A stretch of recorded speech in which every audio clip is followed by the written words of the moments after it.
The Afghan sun had just begun its descent behind the Hindu Kush Mountains when Colonel James Morrison stood at the window of his command post, a cup of bitter coffee cooling in his weathered hands. At 62 years old, he'd seen more combat zones than most men see birthdays. Grenada's beaches in '83, Panama's jungles in '89, the oil fires of Desert Storm, the chaos of Mogadishu's streets. 42 years of service had carved deep lines into his face, each one a story of command consequence and the weight of sending young men into harm's way. But nothing in those 4 decades had prepared him for the folder that now sat on his desk. Personnel deployment orders. Standard enough.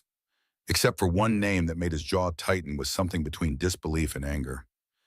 Captain Elena Matthews, United States Air Force, Pararescue Medical Specialist, female. Morrison set down his coffee and picked up the folder again, as if rereading it might somehow change the words.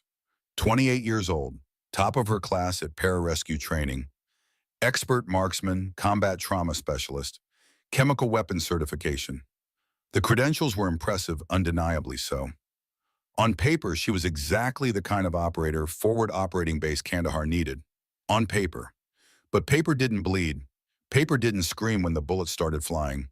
Paper didn't come home in a flag-draped box while a chaplain delivered rehearsed condolences to a grieving family.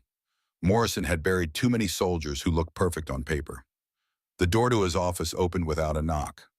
Lieutenant Daniel Cross entered, 30 years old and lean as a whip, his SEAL trident gleaming on his desert combat uniform.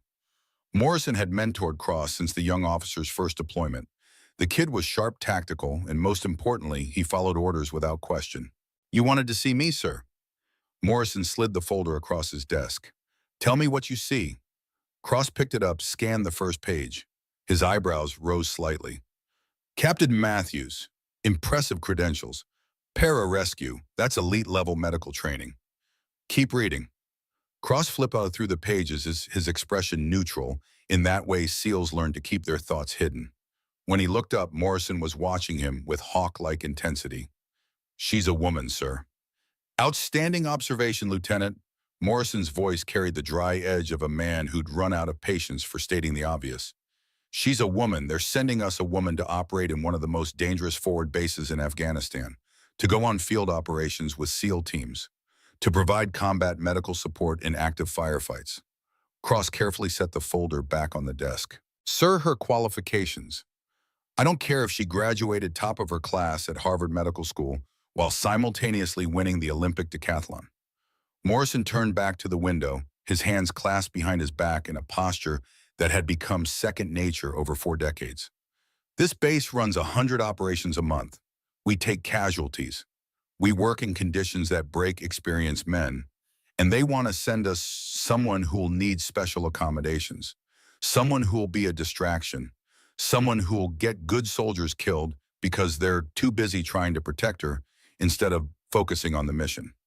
With respect, sir, she gets supply tent duty." Morrison's tone made it clear the decision was final. Medical inventory, equipment maintenance. She can do paperwork and organize bandages, but no field operations, no combat missions.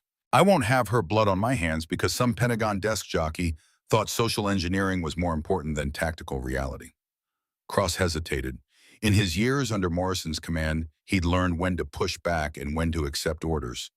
This felt like it might be worth pushing. "Sir, pararescue training is brutal.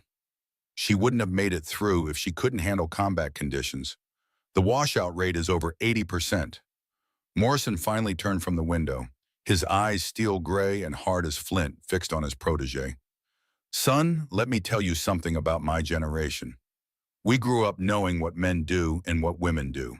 We grew up understanding that there are roles nature designed for each. I've got nothing but respect for nurses, for female intelligence officers, for the women who keep this military running. But combat, that's different. That's about physical strength, about aggression, about the ability to do violence when violence is required. Call me old-fashioned. Call me whatever you want. But I've seen what happens when politics meets reality on a battlefield, and reality always wins. Always." The words hung in the air between them. Cross knew better than to argue further. "Yes, sir. I'll make sure she's escorted to the medical supply tent when she arrives." "Good. Dismissed. Cross saluted and left, leaving Morrison alone with his thoughts and his convictions. The colonel picked up the folder one more time, studying the photograph clipped to the inside cover. Elena Matthews stared back at him, her brown eyes serious under the brim of her service cap, her jaw set with determination. She looked young.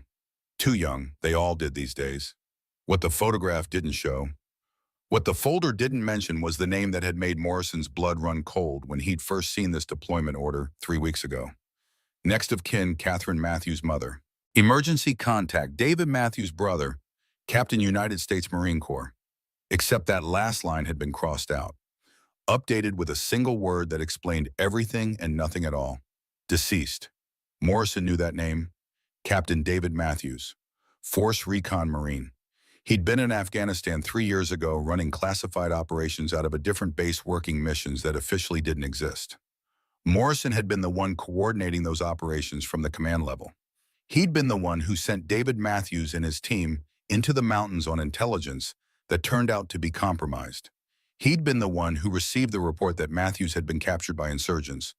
He'd been the one who authorized the rescue attempt that arrived 12 hours too late. Captain David Matthews had died protecting classified information about insurgent networks and supply routes. He'd been tortured for intelligence he refused to give. When they finally recovered his body, his hands had been broken, his ribs cracked, his throat cut. He died hard, and he died silent, taking his secrets to the grave. Morrison had written the letter to the family himself, had composed careful words about honor and sacrifice and service to country, had signed his name to condolences that felt hollow even as he wrote them. And now David Matthews' sister was being assigned to his base. The coincidence was too perfect to be coincidence. She'd requested this posting. Specifically, Morrison would bet his pension on it. The question was, was son, when some misguided need to finish her brother's mission, or just a young woman trying to prove something in her brother's shadow? Whatever her reasons, Morrison had his own priorities. He'd failed to bring David Matthews home alive. He'd carry that weight until the day he died. But he'd be damned if he'd let that man's sister die in these same mountains, in this same war, because he'd been too politically correct to keep her off the front lines. She could hate him for it. The Pentagon could reprimand him for it. History could judge him for it. But she'd be alive to do the hating. Morrison drained the last of his cold coffee and turned back to the window, watching the sun paint the mountains in shades of orange and red. Beautiful country, deadly country, a place where good intentions and pretty credentials meant nothing against the reality of bullets and blood. Tomorrow, Captain Elena Matthews would arrive at Forward Operating Base Kandahar. And tomorrow, Colonel James Morrison would make sure she understood exactly where she stood in his command. The Black Hawk helicopter cut through the Afghan sky like a predator, its rotor blades beating a rhythm that Captain Elena Matthews had learned to find comforting during her months of training. Below, the landscape shifted from mountain peaks to rocky valleys, the kind of terrain that had broken armies throughout history. Alexander the Great had struggled here. The British Empire had failed here. The Soviets had bled here. And somewhere in these mountains 3 years ago, her brother had died here. Elena sat in the web seat, her hands resting on the medical ruck between her boots. 80 pounds of equipment that contained everything she might need to save a life in combat conditions. Tourniquets, pressure bandages, hemostatic agents, surgical tools, IV kits, emergency airway equipment. She'd packed and repacked it so many times she could inventory the contents in her sleep. The other passengers in the helicopter were soldiers rotating into the base, their faces showing that particular mix of anticipation and resignation that came with beginning a deployment. They'd glanced at her when she'd boarded, done the calculation that all soldiers did when they saw a woman in uniform, and then looked away. She was used to it. The questions in their eyes, the skepticism, the assumption that she was probably support staff, maybe medical admin, definitely not combat arms. Let them wonder. She'd stopped trying to explain herself years ago. The crew chief held up 5 fingers. 5 minutes to landing. Elena checked her gear one final time, a ritual that had become automatic. Weapons secure, medical kit accessible. Dog tags tucked inside her uniform, the metal cool against her skin. She carried 2 sets of dog tags, her own and another set that she'd received in a small wooden box, along with a folded flag and a letter full of hollow words about honor and sacrifice. Captain David Matthews, United States Marine Corps. her brother, her hero, her reason for being here. The helicopter banked hard, descending toward the landing zone. Through the open door, Elena could see forward operating base Kandahar spreading below them. Concrete barriers, guard towers, rows of tents and prefab buildings. Vehicles parked in neat lines. The organized chaos of a military installation in a war zone. Somewhere down there was Colonel James Morrison, the man who'd commanded the operations her brother had died on. The man who'd written that letter to their mother. The man who, according to every piece of information Elena had quietly gathered over the past 3 years, blamed himself for David's death. Elena hadn't requested this posting for revenge. She wasn't looking to confront Morrison or make him relive his decisions. She'd requested it because her brother had died trying to complete a mission, trying to stop insurgent networks that were still operating, still killing soldiers and civilians alike. David had always told her that some things were worth dying for. Now she understood that some things were worth living for, worth fighting for, worth finishing. The helicopter touched down in a storm of dust and debris. Elena grabbed her ruck, hauled it onto her shoulders with practiced ease, and stepped out into the Afghan heat. It hit her like a physical force, that dry, burning air that seemed to steal moisture from your lungs with every breath. The other soldiers were already moving toward a waiting sergeant who was directing them to processing. Elena followed, her boots crunching on the hard-packed earth. She didn't see Colonel Morrison watching from the window of the command post. Didn't see his arms cross as he observed her carrying that 80-pound ruck like it weighed nothing. Didn't see his jaw tighten as old convictions warred with new observations. But she felt the weight of scrutiny that every woman in the military learned to recognize. The sense of being evaluated, judged, found wanting before she'd even had a chance to prove herself. Elena Matthews had spent the last 3 years training for this moment, pushing herself through the brutal pararescue pipeline where grown men quit in tears and exhaustion, learning to perform complex medical procedures while someone shot blanks over her head, mastering the art of combat trauma care in conditions that would make a hospital emergency room look calm.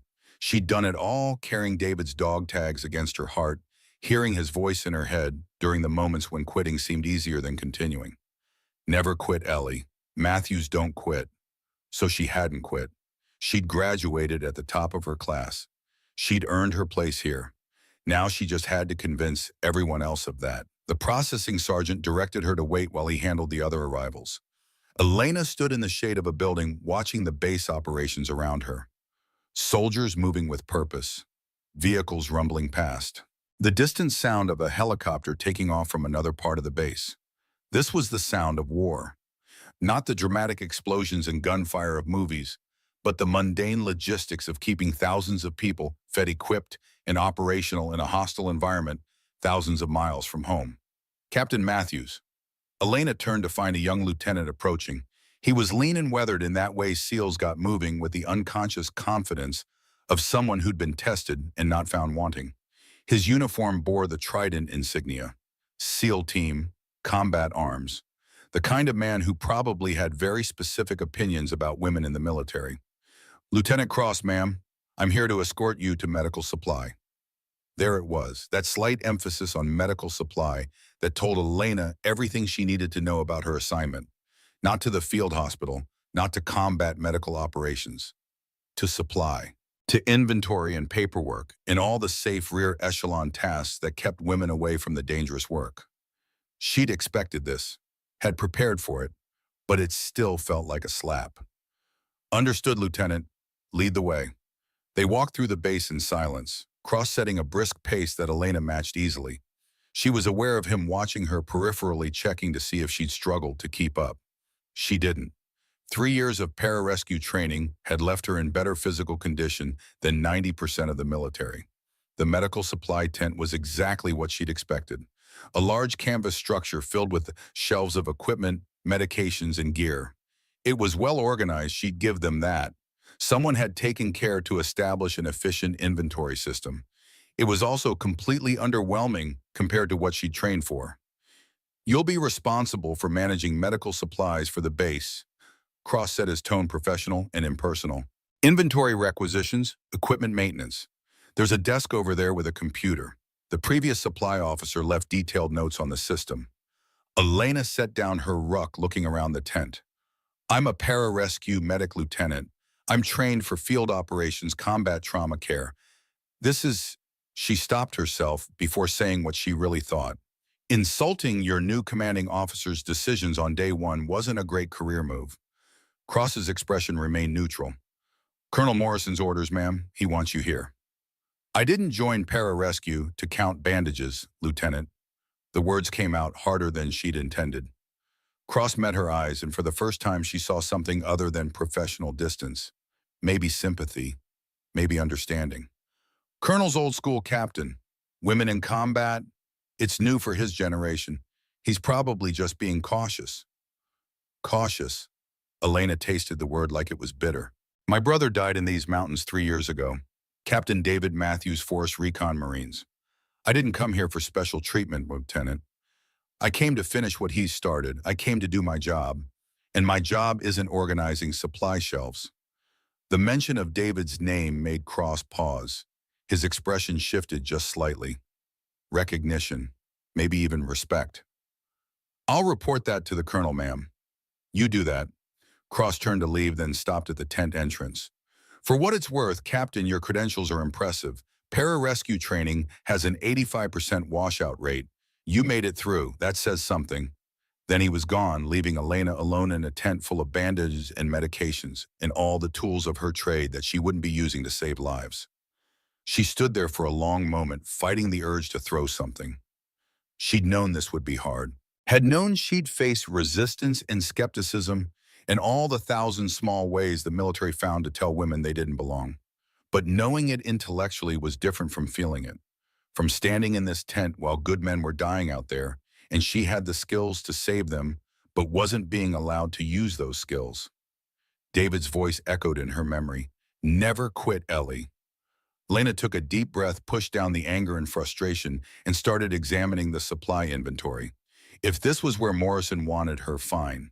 She'd do the job so perfectly, he'd have no excuse to criticize her. And when the call came, because the call always came in war zones, she'd be ready. Because ready or not, believing in her or not, Colonel Morrison was going to need her skills sooner than he thought. The emergency came 3 days later at 1400 hours on a scorching Tuesday afternoon. Elena was organizing shipments of IV fluids when the base alarm started screaming. Not the routine alerts they'd had twice in the past 3 days, but the real thing. The sound that meant casualties inbound, Americans wounded. The sound that made her heart rate spike and her training kick in automatically. She was at the tent entrance in seconds, watching as personnel sprinted toward their stations. A Humvee roared past its radio, crackling with urgent chatter. 2OC, this is Reaper 6. We have 3 urgent, 2 critical. IED strike. Our medic is KIA. Repeat, our medic is down. We need immediate medical support. Elena's blood went cold. A SEAL team had been hit. Their medic was dead, and they had critical casualties inbound. She was moving before she made a conscious decision, running toward the Tactical Operations Center where Morrison would be coordinating the response. Her pararescue training overrode everything else. Wounded soldiers needed help. That was all that mattered.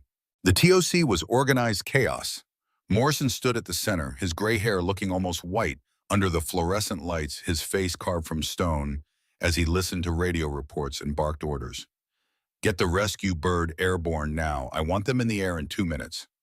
Sir, all field medics are out on operations. We don't have anyone qualified for a combat extraction. Morrison's jaw tightened. Elena saw the calculation in his eyes, saw him weighing options, making the kind of impossible decision that commanders made in war. Sir, Elena stepped forward. Every eye in the TOC turned to her. I'm qualified, pararescue medical specialist. I can go. Morrison stared at her like she'd just spoken a foreign language. Captain Matthews, you're assigned to supply Kita, 3 wounded, 2 critical. Elena cut him off, knowing she was crossing a line but not caring. With respect, sir, those men don't care about organizational charts. They need a medic. I'm the only one available. And I'm the only one here with pararescue training, which means I'm the best qualified person on this base to bring them home alive. The silence in the TOC was absolute. Elena could feel the weight of judgment from every man in the room, saw the disapproval on Morrison's face, Saw him about to refuse, about to sentence those wounded men to substandard care because of his prejudices. Sir, Lieutenant Cross's voice cut through the tension. She's right. We need a medic. She's qualified. We're out of time. Morrison and Elena locked eyes. She saw 42 years of convictions in that gaze. Saw a man being forced to choose between his beliefs and his duty. Saw the moment when duty won. Get her on that bird. Cross, you go with her. If this goes sideways, it's on me. Elena didn't wait for him to change his mind. She sprinted back to the medical supply tent, grabbed her pre-packed combat medical ruck, and ran for the helipad where the Black Hawk was already spinning up. Cross was right behind her. They threw themselves into the helicopter as it lifted off dust and debris, swirling in miniature tornadoes. Elena checked her gear with automatic precision, her hands steady despite her racing heart. This was it, her first field operation, her first chance to prove she belonged. Cross was on the radio with the TOC getting updates on the casualties. His face was grim. Captain, he had to shout over the rotor noise. Morrison says this is your first field op. He wants you to follow my orders. Stay close, stay safe. Elena met his eyes. Lieutenant, with respect, wounded, don't care about politics. I'll do my job. You do yours. She saw a flash of what might have been approval cross Cross's face. Then he nodded and turned back to the radio. Through the helicopter's open door, Elena watched the landscape race by below. Mountains and valleys, and the kind of terrain where ambushes waited in every ravine. Where insurgents had learned to use the land itself as a weapon. Where her brother had died 3 years ago alone and in pain, and probably wondering if help was coming. She touched David's dog tags through her uniform, a talisman against fear. I'm coming, she whispered to the wind. I'm coming to save them. Just like you would have. The helicopter banked hard, descending towards a column of black smoke rising from a valley floor. Elena could see the destroyed vehicles, the scattered equipment, the figures moving in combat formation around a central point where wounded men lay. The crew chief held up one finger. 1 minute to landing. Elena took a deep breath, centered herself the way her instructors had taught her. Fear was natural. Panic was deadly. Control what you could control. Focus on the mission. Save lives. That was the mission. The only mission that mattered. The helicopter flared, touching down in a storm of dust that made visibility drop to near zero. Elena grabbed her ruck and jumped out Cross right beside her, providing security. The dust cleared enough for her to see the scene. Hell on earth. That was the only way to describe it. 3 wounded SEALs lay on the ground, their teammates providing security and trying to maintain pressure on wounds. Blood soaked into the Afghan dirt, turning it dark and sticky. One man's leg was a mess of torn flesh and exposed bone. Another clutched his chest, his breathing labored and wet.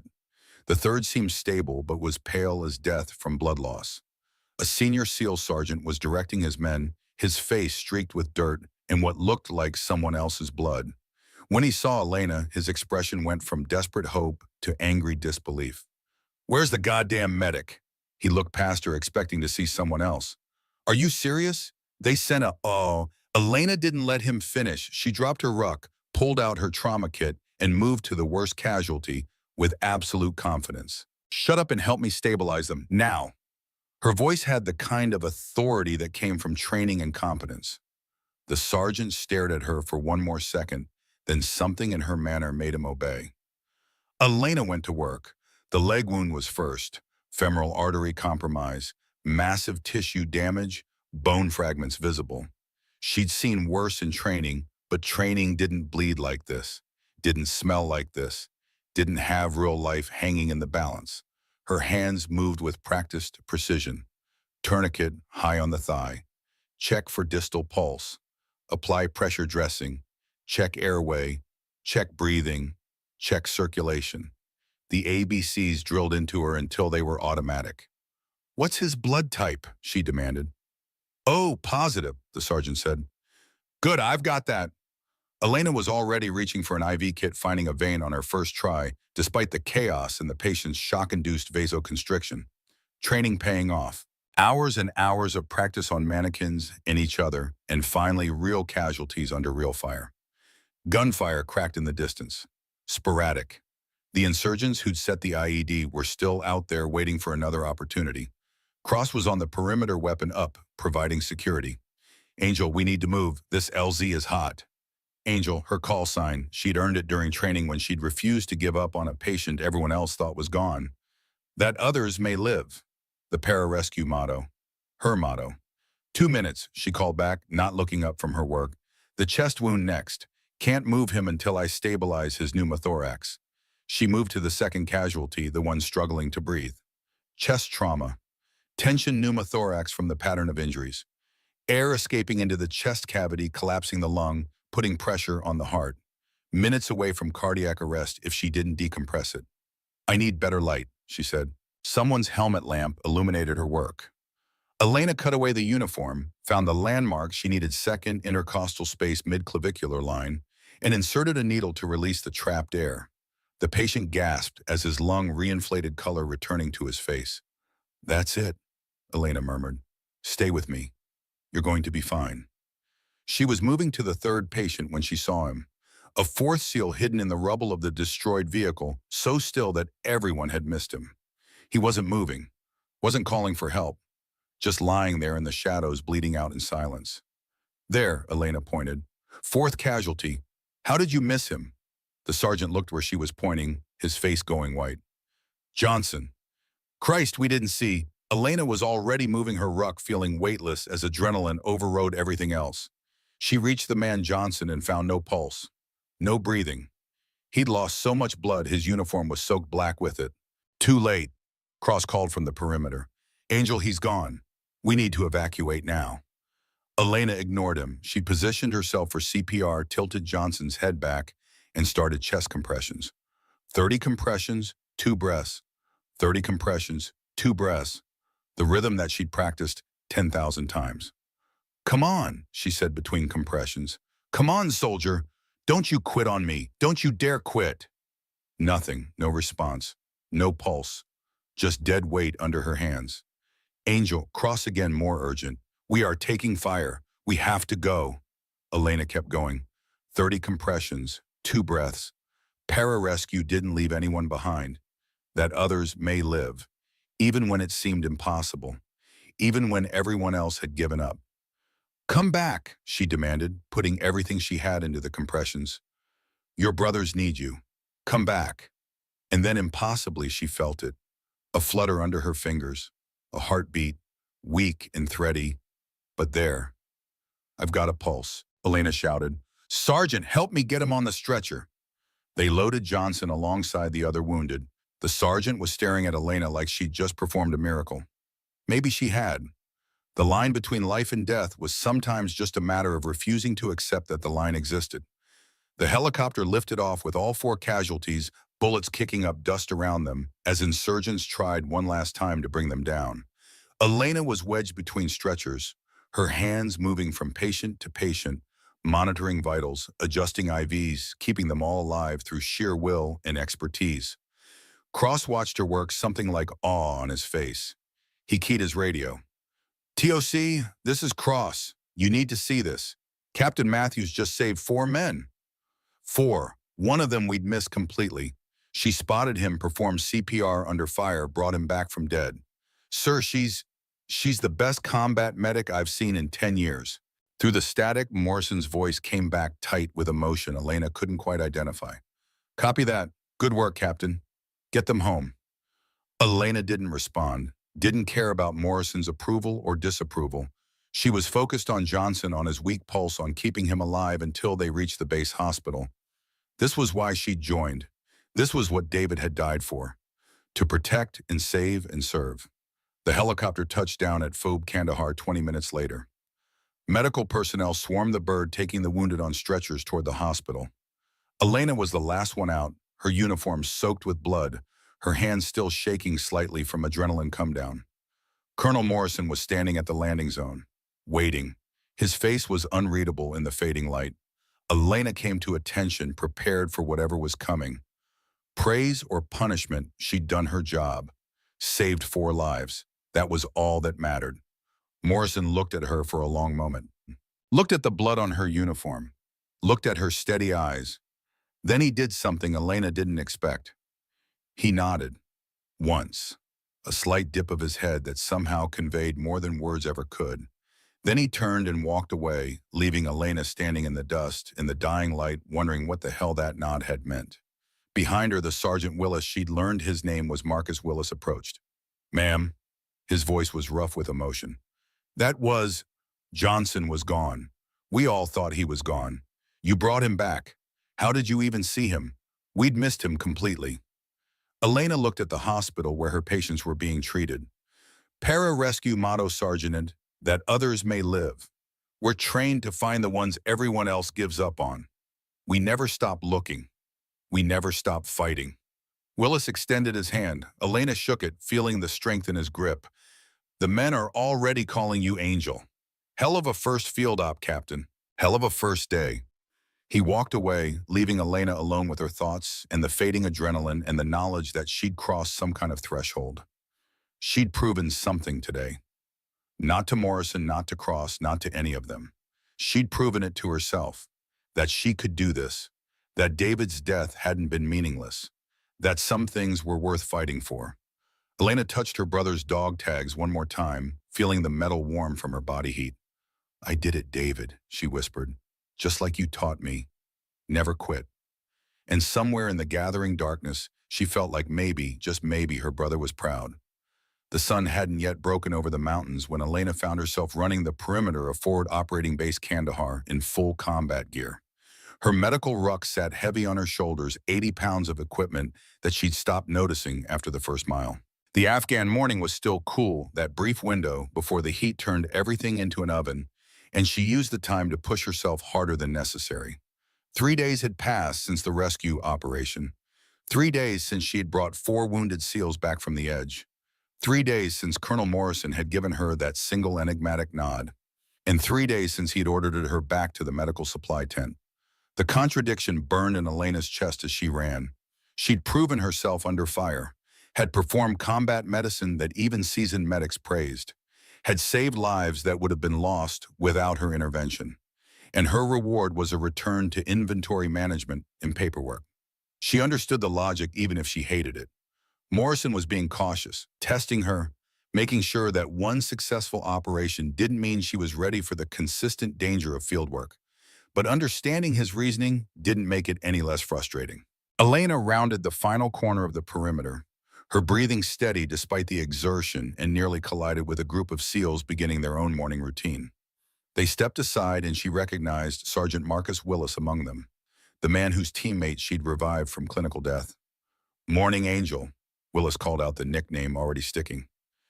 "Trying to make the rest of us look bad." Elena slowed to a walk, catching her breath. "Just maintaining standards, Sergeant. Johnson's doing well, by the way. Doctors say he'll make a full recovery. Wants to thank you personally when he's up for visitors." Something warm settled in Elena's chest. This was why she did it. Not for recognition or praise, but for moments like this. For knowing that somewhere a young man named Johnson would go home to his family instead of in a flag-draped box. "I'm glad to hear it." Willis studied her for a moment, his weathered face thoughtful. "Colonel's got you back on supply duty, doesn't he?" Elena's jaw tightened. "That's where I'm assigned, yes." "That's bullshit." Willis said it flatly, matter-of-factly. "No offense to the colonel, but keeping you behind a desk is like keeping a racehorse in a stable. We've got operations running constantly. We need medics like you out there." "The colonel has his reasons." "The colonel's old school. Doesn't trust women in combat." Willis shrugged. "Can't say I blame him entirely. His generation grew up different. But skill is skill. What you did 3 days ago, that was world-class trauma medicine. You saved 4 of my brothers. That counts for something." Elena wanted to argue, to defend Morrison, to maintain the military courtesy that demanded she not criticize her commanding officer. But Willis's words echoed her own thoughts too closely. "Appreciate the vote of confidence, Sergeant. It's not just me, Angel. The whole team's talking about it. You're one of us now, whether the colonel likes it or not." Willis grinned. "Plus Cross won't shut up about how you worked under fire. Kid's got a bit of a crush, I think." Elena felt heat rise to her face. "Lieutenant Cross is a professional." "Sure he is. Professional admirer of elite medical skills." Willis laughed and clapped her on the shoulder. "Give it time, Captain. Morrison will come around. He's stubborn as hell, but he's not stupid. He'll see what we all see." The SEALs moved off to begin their workout, leaving Elena alone with the rising sun and her complicated feelings about her situation. She headed back toward her quarters to shower and change her mind, already turning to the day ahead. More inventory, more paperwork, more watching from the sidelines while others did the work she trained for. She was halfway to her tent when the base alarm started screaming again. Elena's heart rate spiked instantly. She changed direction, running toward the Tactical Operations Center, her wet hair still loose from the workout. The TOC was already filling with personnel when she arrived, everyone moving with the controlled urgency of a well-trained unit responding to crisis. Morrison stood at the center, his face grave as he listened to radio chatter. Lieutenant Cross was beside him along with several other senior officers.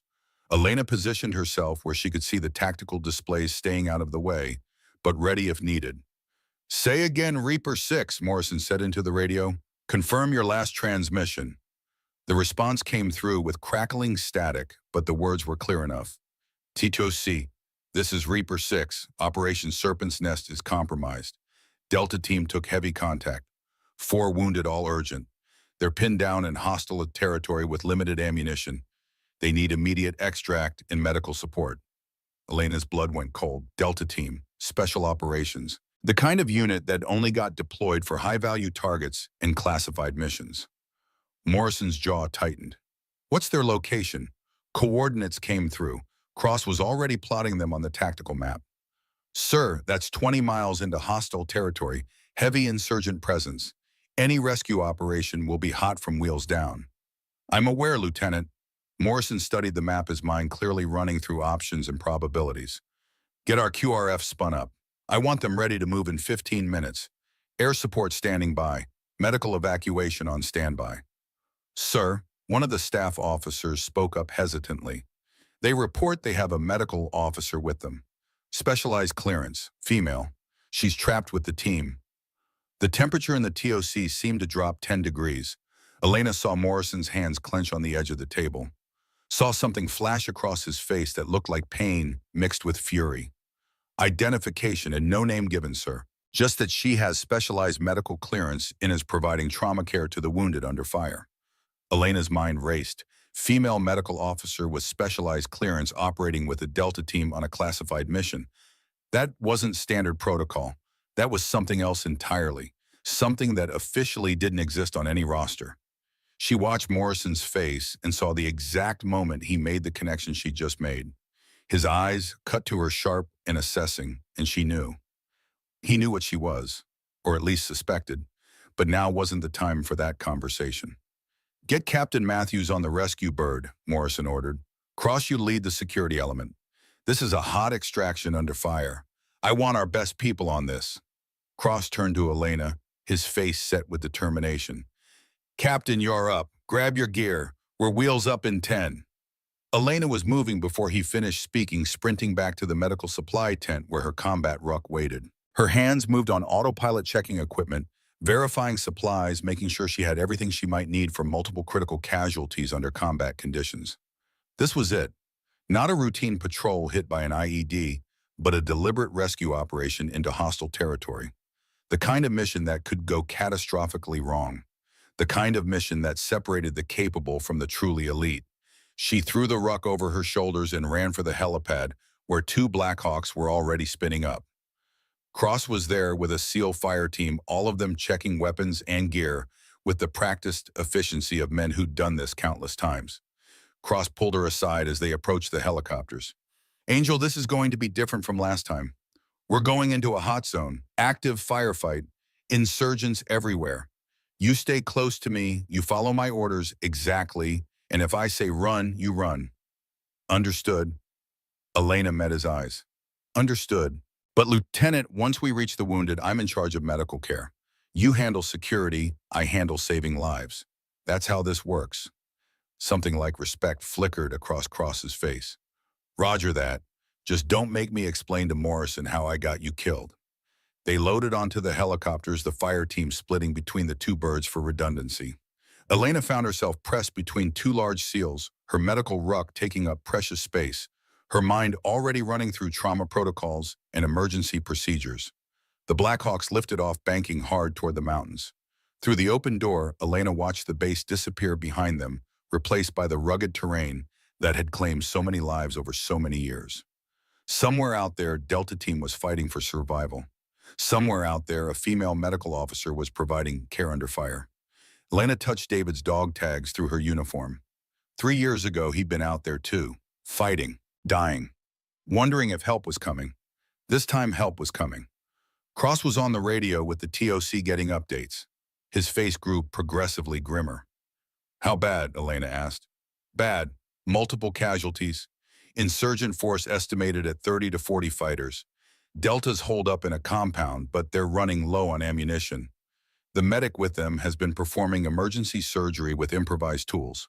He looked at Elena. "Whoever she is, she's keeping them alive. But she can't do it much longer." The helicopter ride took 30 minutes that felt like 3 hours. Elena used the time to mentally prepare, running through scenarios, prioritizing potential casualties, planning her approach. 4 wounded, all urgent. That meant life-threatening injuries. Massive hemorrhage, compromised airways, tension pneumothorax.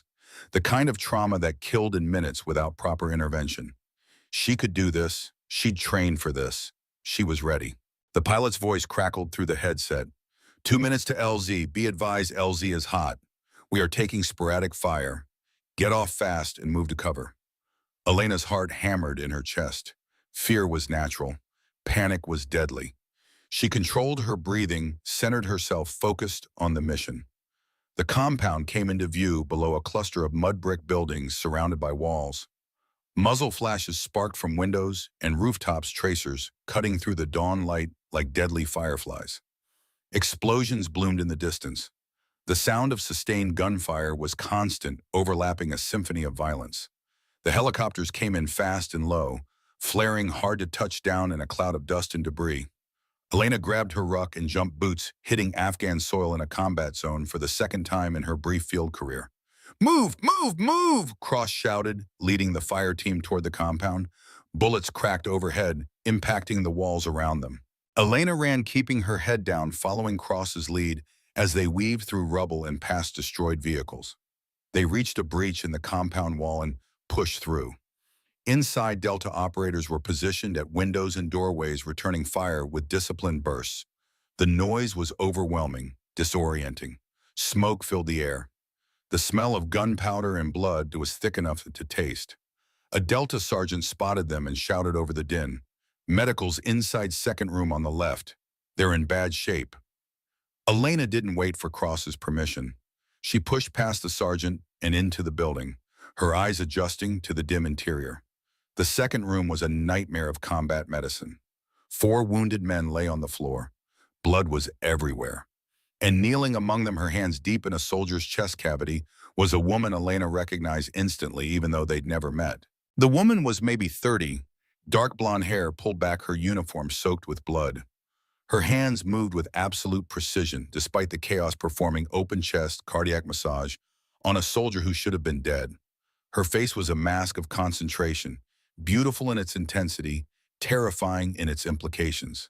She looked up as Elena entered.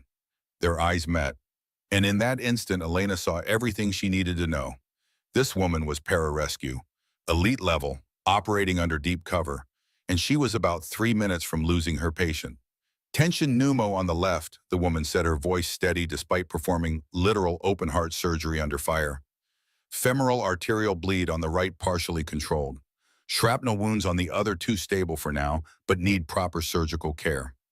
Elena dropped her ruck and went to work. No introductions, no questions. Just 2 elite medics working in perfect synchronization to save lives. She went to the tension pneumothorax first, the patient, whose collapsed lung was putting pressure on his heart. Needle decompression, the second intercostal space, a hiss of released air as the pressure equalized. The patient gasped, color returning to his face. "Good," the mystery medic said. "Femoral bleed next. He's lost too much blood. Needs pressure and volume replacement." Elena moved to the next casualty, her hands already reaching for the massive pressure dressing she'd need. The wound was catastrophic, the kind that should have been fatal. But the other medic had gotten a tourniquet on it, had bought them time. An explosion rocked the building. Dust and debris rained down. Neither woman flinched, their focus absolute. How long have you been doing this? Elena asked, starting an IV line. 6 hours. The other medic's hands never stopped moving. Since the operation went wrong, been keeping them alive on willpower and improvised supplies. 6 hours of combat trauma care under fire. Elena felt a surge of respect so powerful it was almost physical. This woman was everything Elena aspired to be. I'm Captain Elena Matthews, Air Force Pararescue. I know who you are. The woman's lips curved in a slight smile. Everyone knows about the Angel of Kandahar. You're the one who brought Johnson back from the dead. Before Elena could respond, the building shook again. Closer this time.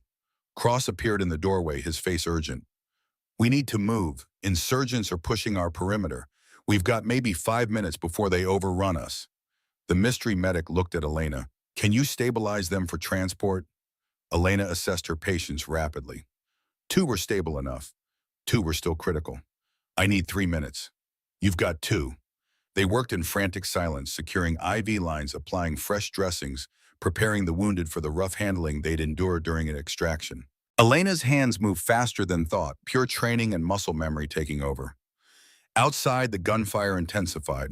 Cross and his team were laying down suppressive fire, buying them time with their lives. Time, Cross shouted. We move now or we don't move at all.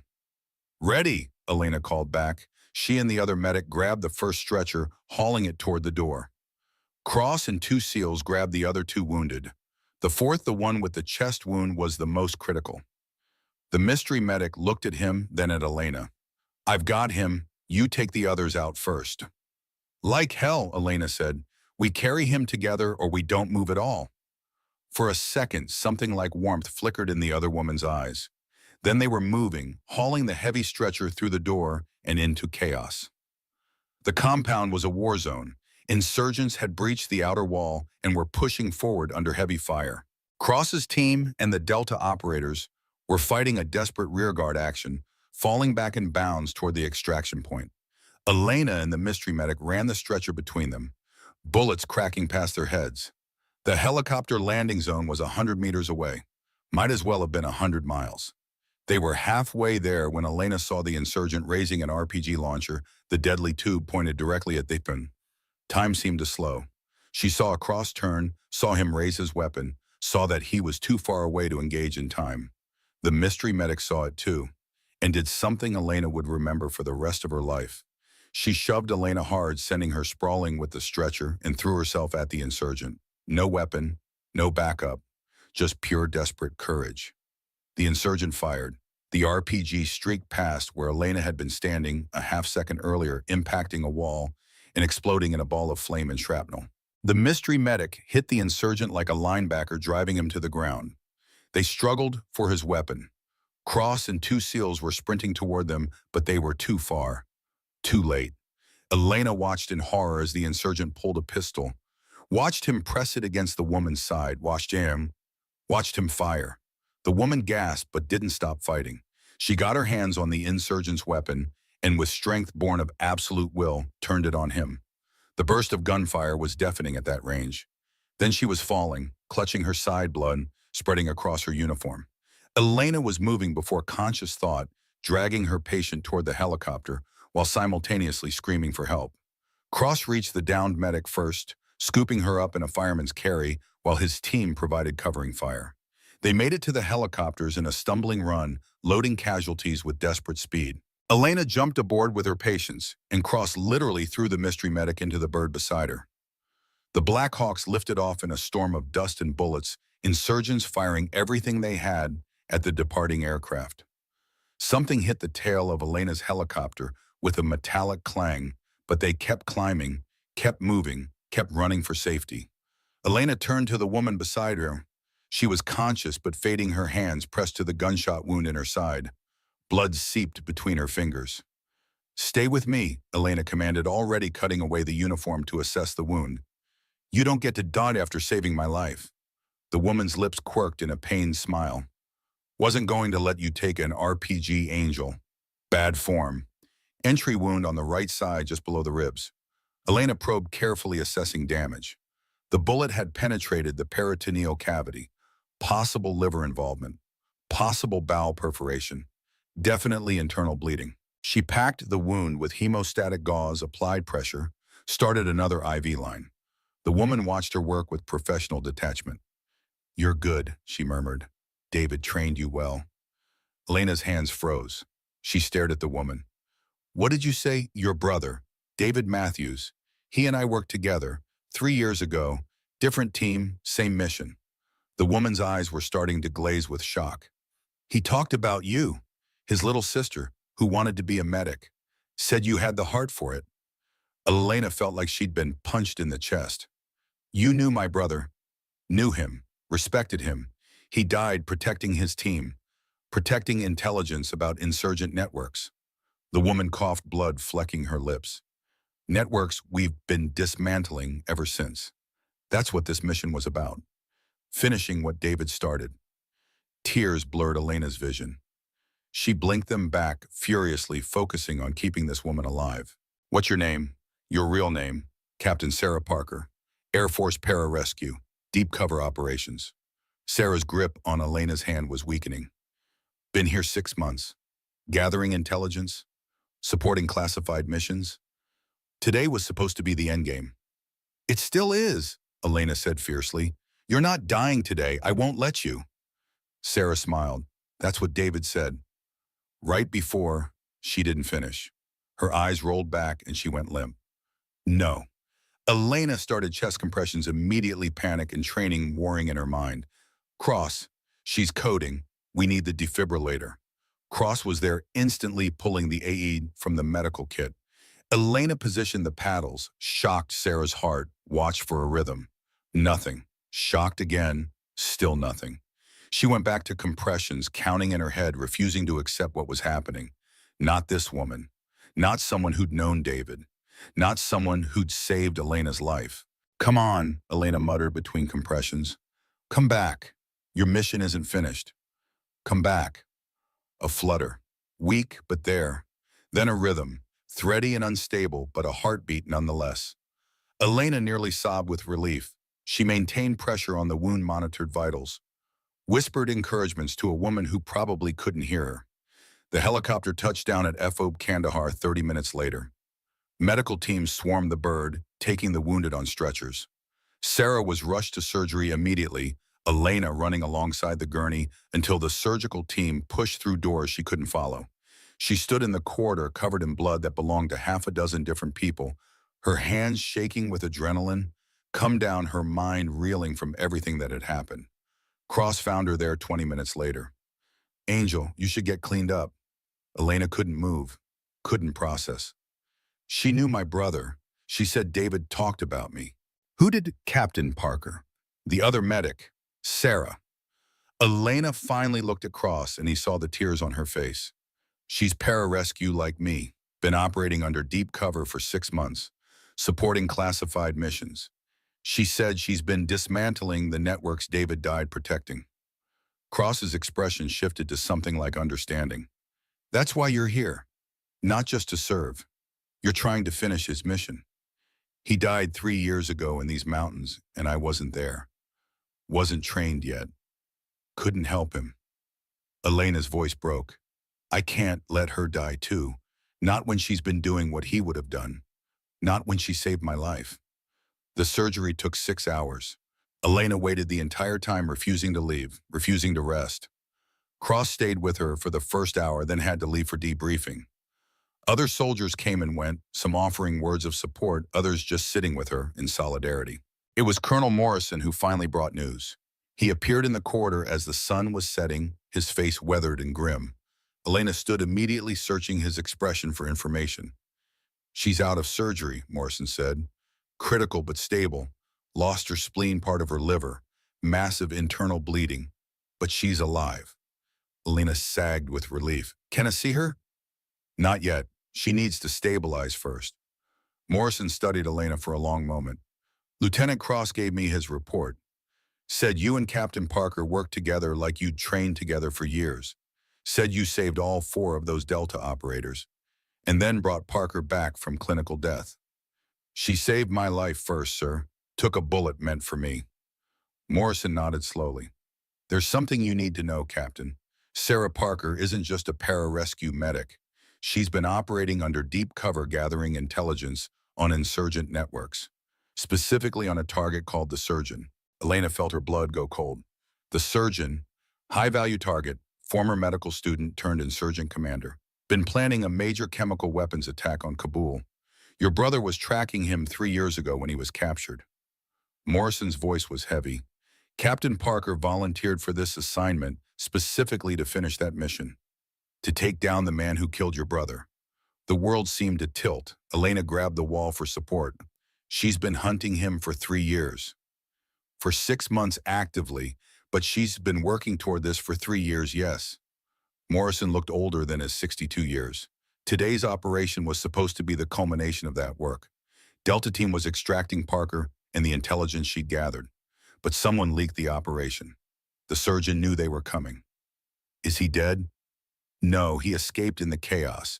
But we have the intelligence Parker gathered. Chemical weapon locations, supply networks, operational plans, everything we need to take down his entire organization.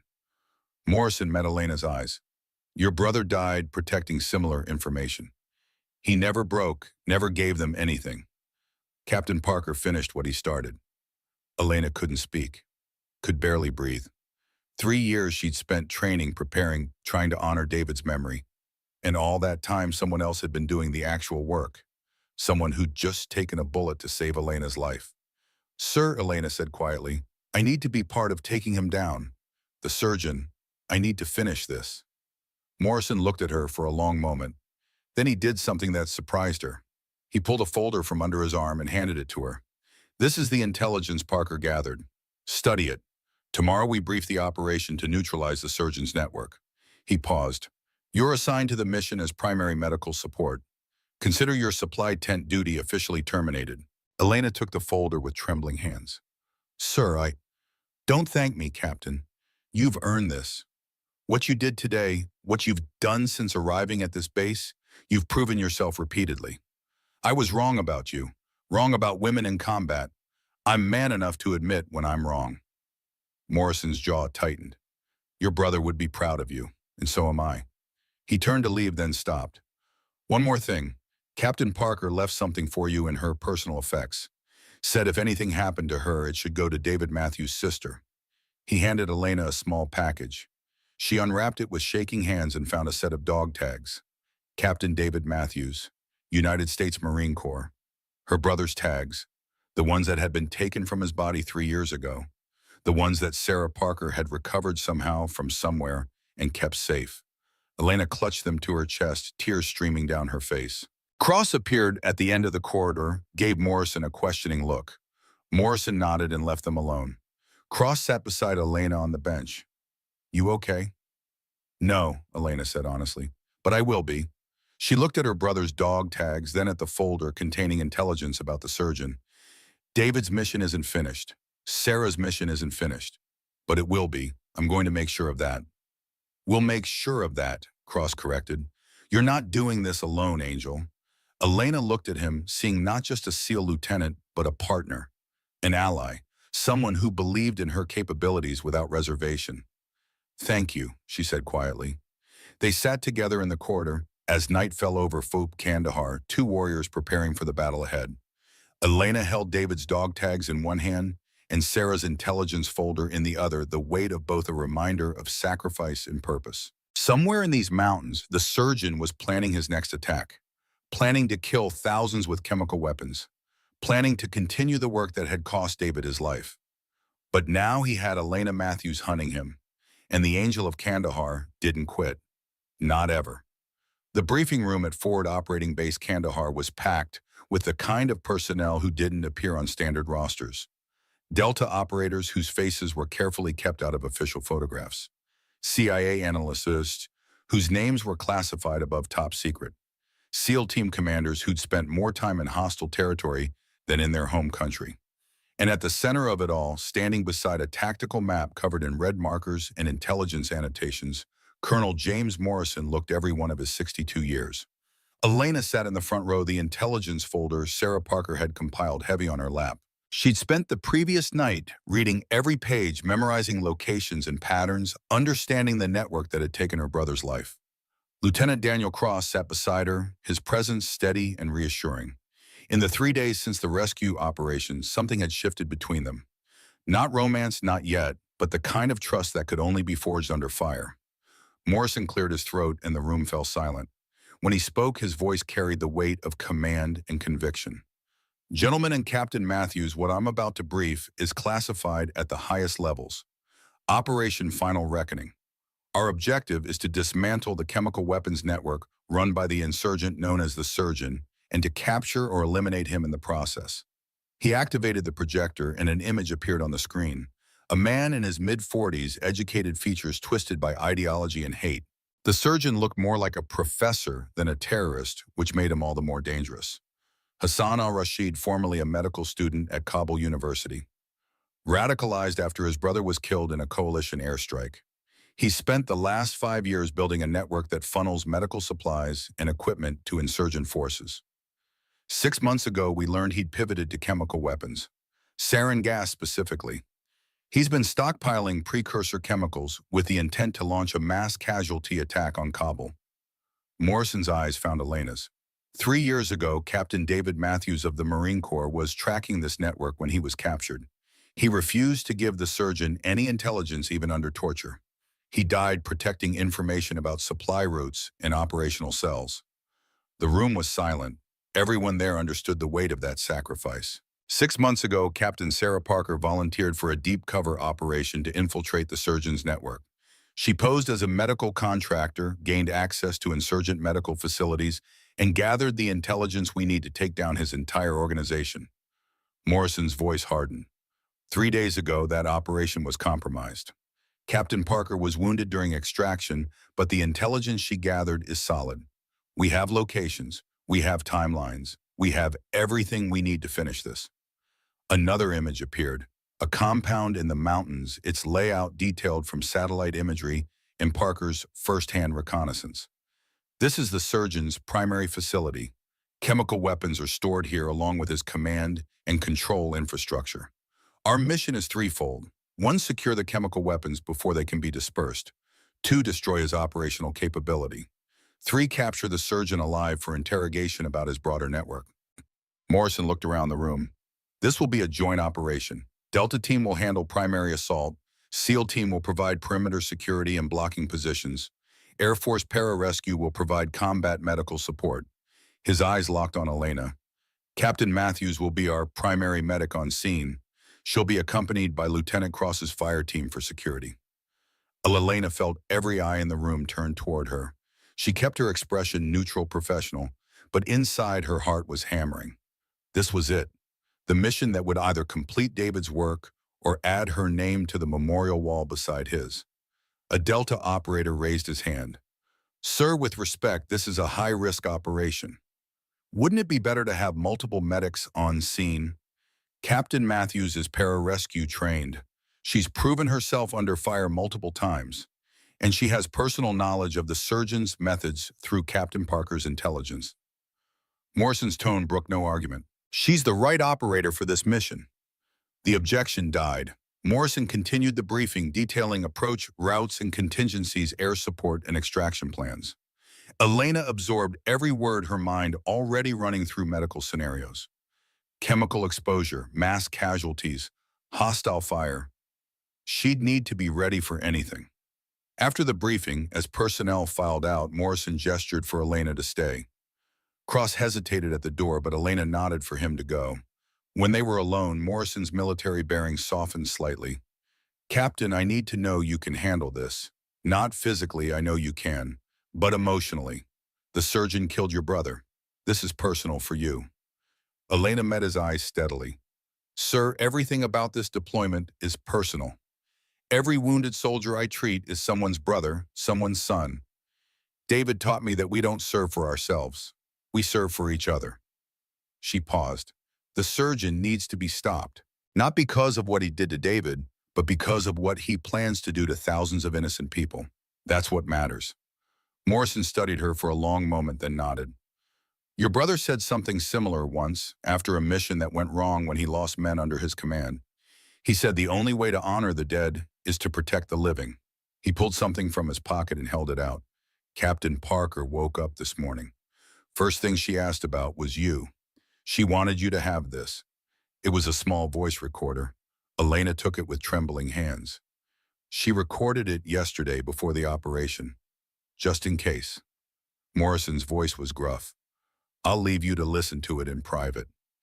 He left, and Elena was alone in the briefing room with a recording from a woman who'd risked everything to complete her brother's mission. She pressed play with shaking hands.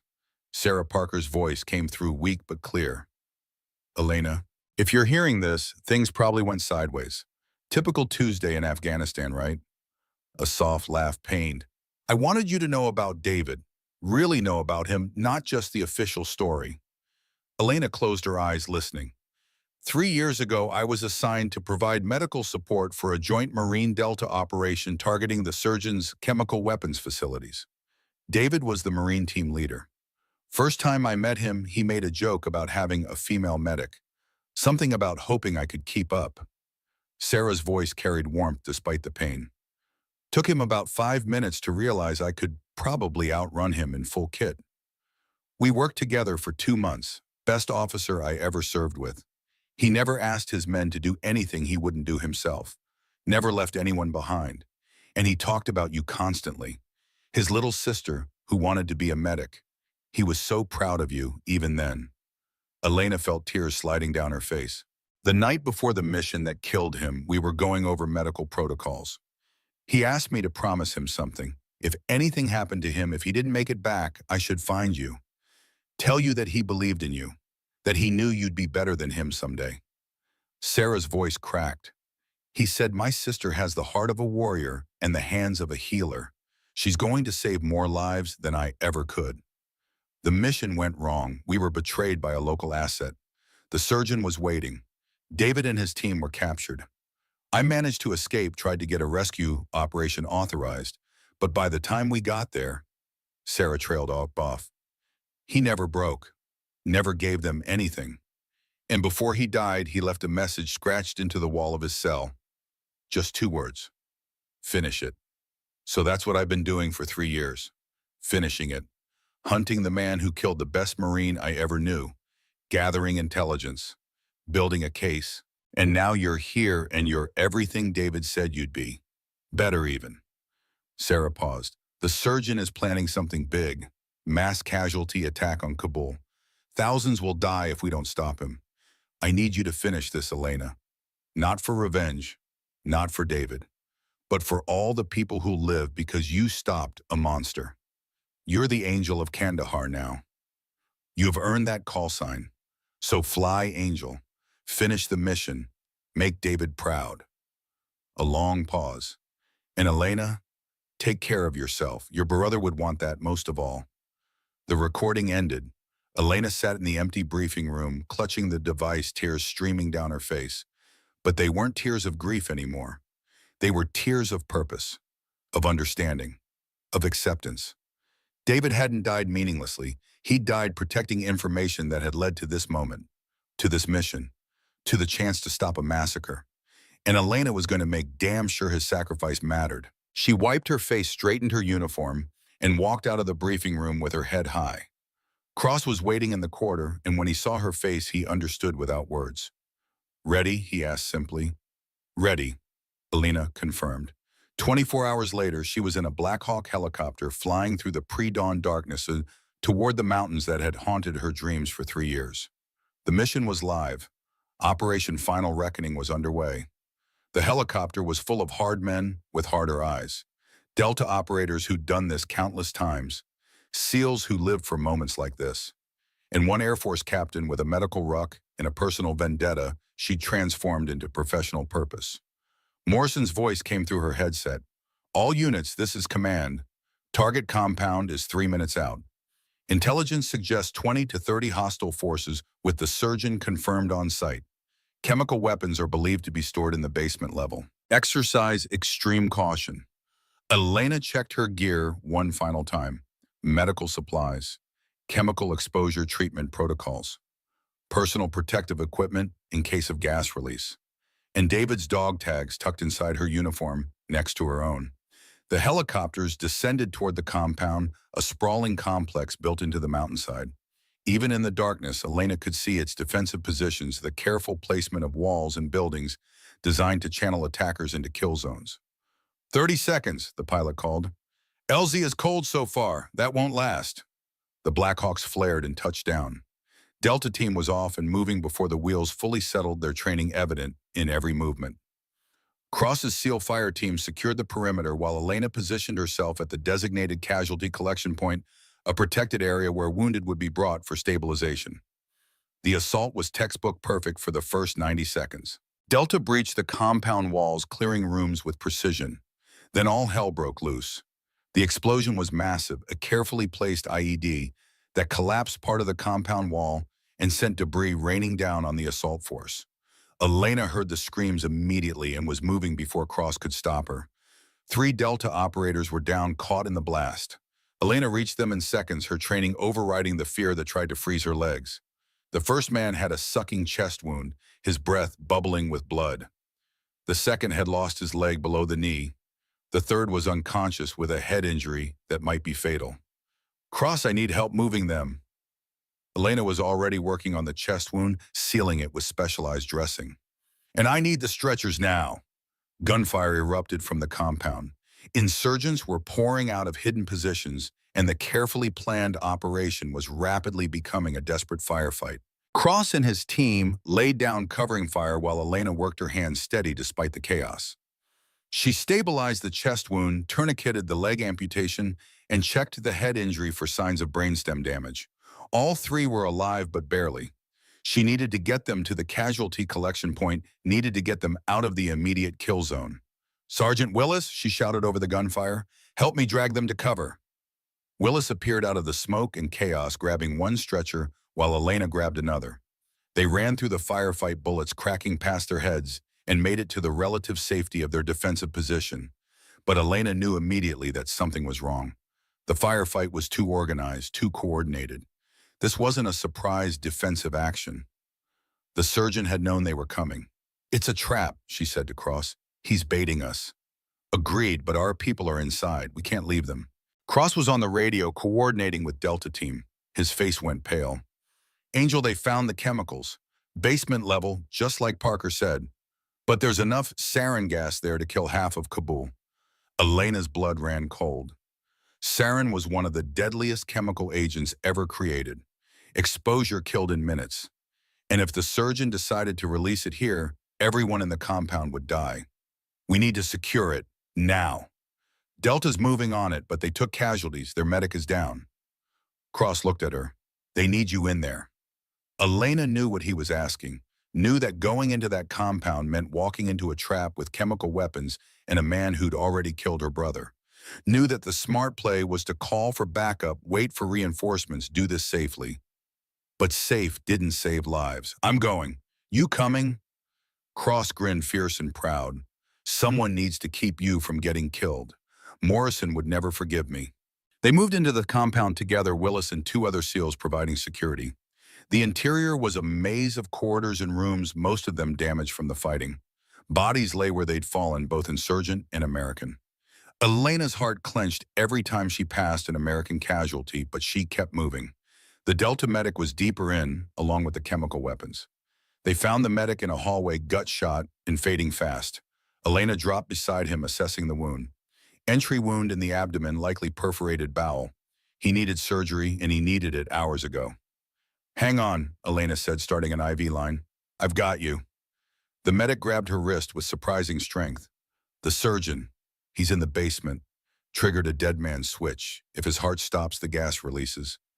You have to keep him alive. The words were a knife to Elena's chest.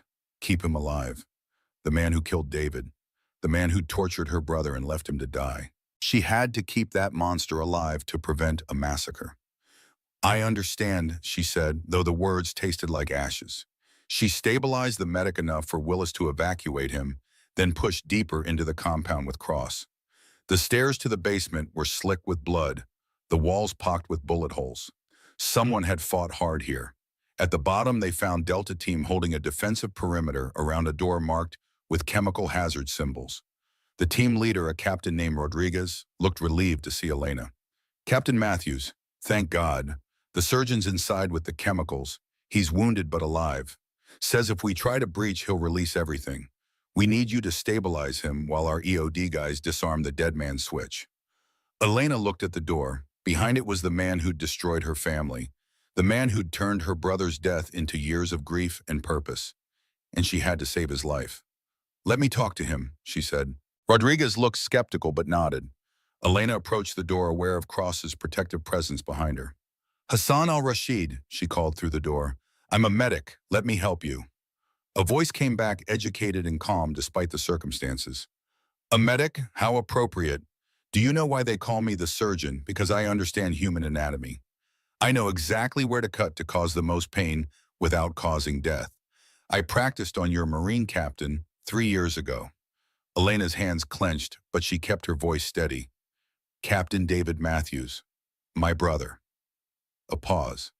Matthews had a sister. He never told me that. Even at the end, when I gave him the chance to say anything he wanted, he stayed silent. Something like respect entered the surgeon's voice. He was brave. Stupid, but brave.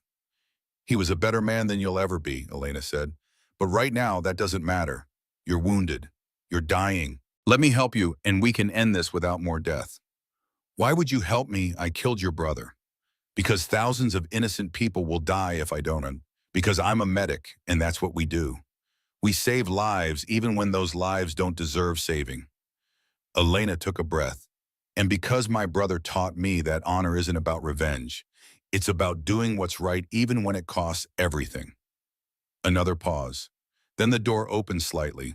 The surgeon was exactly as his photos showed, but paler, weaker. Blood soaked his side from a gunshot wound that was slowly killing him. In his hand was a device with a single button, the dead man's switch. If he released it, everyone died. Come in, alone, and prove that you are better than I am. Elena looked back at Cross. He shook his head, but she could see he understood. This was her choice, her mission, her brother's legacy. She walked into the room. The basement was filled with containers of chemicals, enough concentrated death to wipe out a city. The surgeon sat against the wall, his life bleeding out, his finger on a button that would release hell. Elena knelt beside him, set down her medical ruck, and began assessing his wound. It was bad, probably fatal without immediate surgery, but she could buy him time, could keep him alive long enough for the EOD team to disarm the switch. You're just like him, the surgeon said as she worked. Your brother, same eyes, same stubborn belief that you can save everyone. I can save you, Thane, Elena said, packing the wound with a hemostatic gauze. If you let me. And then, when I go to prison, I spend the rest of my life in a cage while my people continue to suffer under your occupation. The surgeon coughed blood. I'd rather die and take you all with me. That's not courage. That's cowardice. Elena met his eyes. My brother died protecting people. He gave his life so others could live.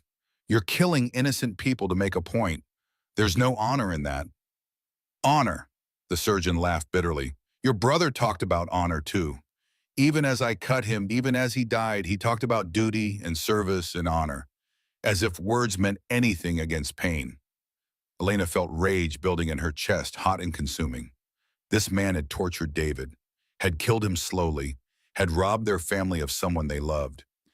Every instinct screamed to let him bleed out, to let justice be served. But David's voice echoed in her memory.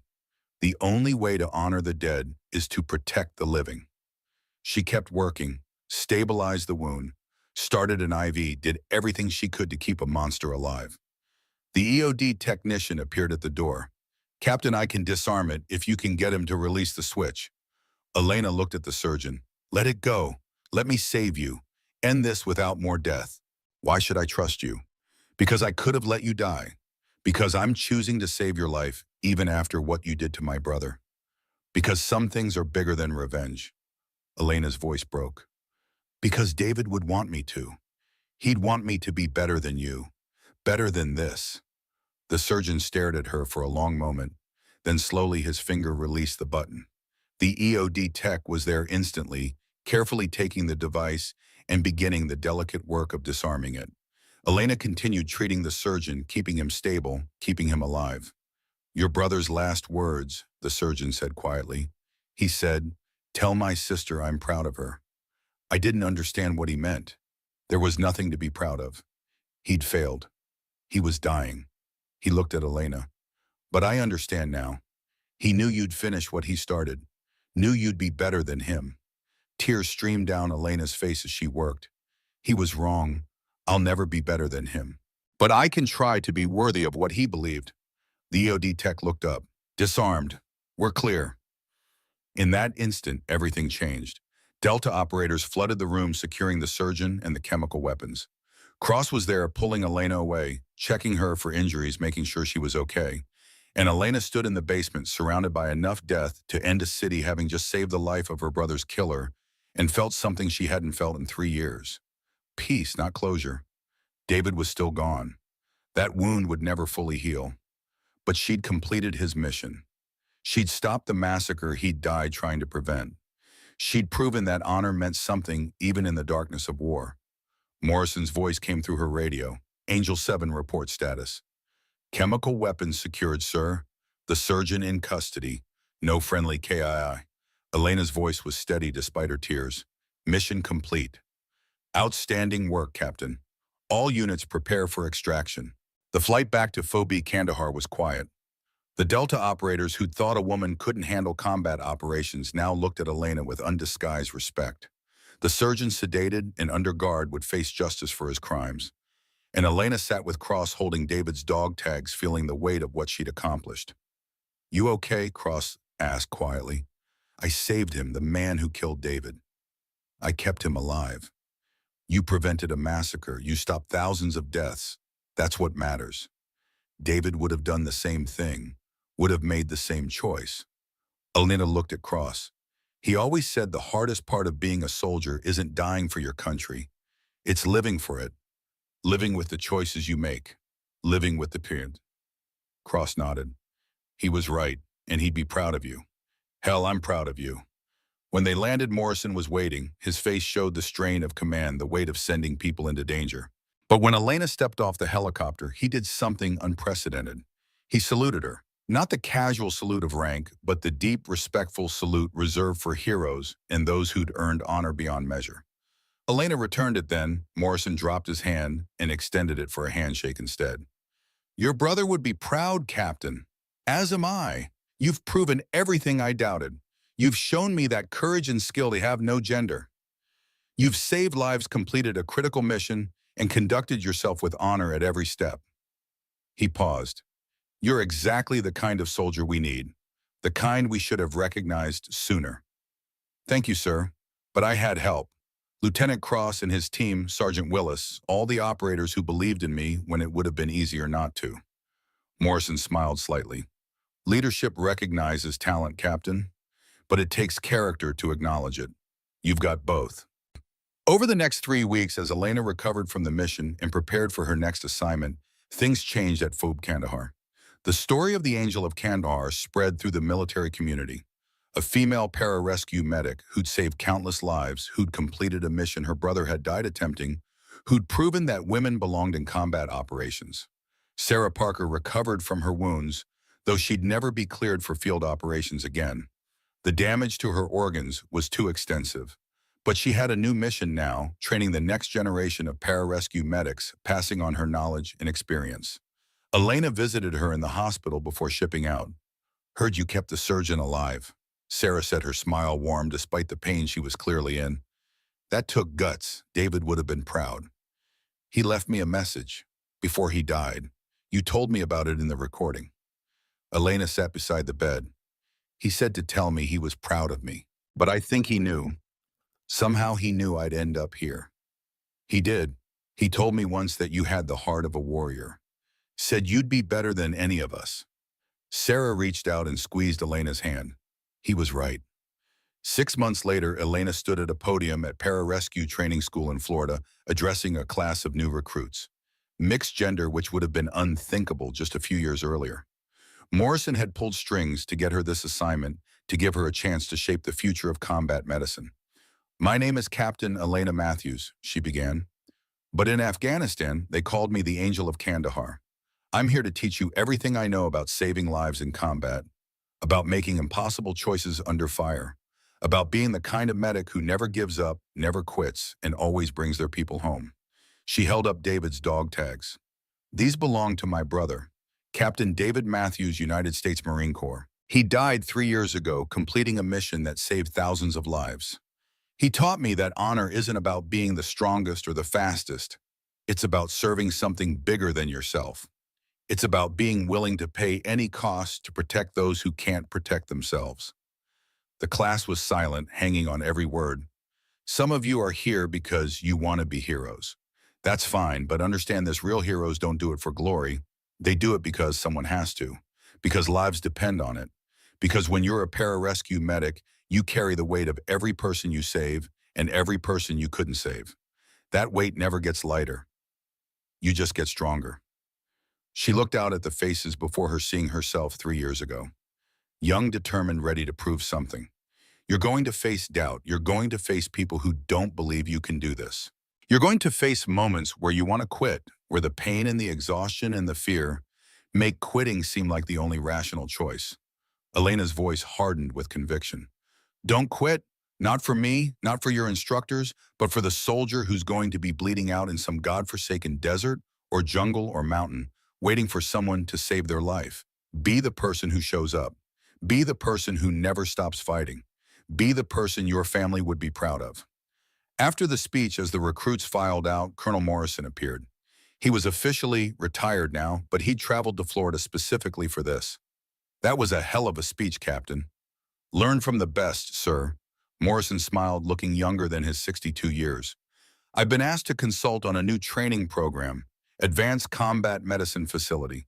They want to name it after your brother, the Captain David Matthews Memorial Training Center. They want you to be the first director."